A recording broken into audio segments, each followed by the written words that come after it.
喺9月28號嘅下午時分，警方封鎖多條通往添美道嘅道路同埋天橋，令大批前往集會嘅民眾被逼衝出馬路，要求警方開路。喺添美道集會嘅人士亦都組成多條嘅防線，希望反包圍警察。雖然間中有零星嘅示威者希望推倒鐵馬，但現場嘅糾察同埋主持迅速咁樣阻止，多番強調今次嘅抗爭堅守和平、非暴力嘅原則。冷靜，冷靜，冷靜，冷靜，冷靜，唔好搞，冷靜。但大約喺下午嘅6時，警方舉起黑色警告標語，唔夠1分鐘之後，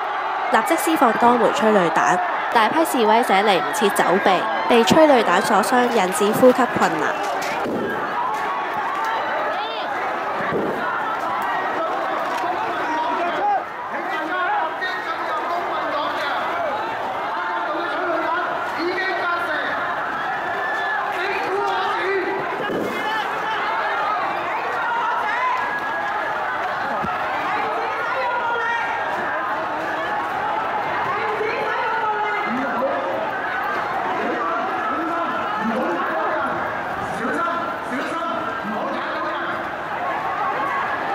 唔夠1個鐘之後，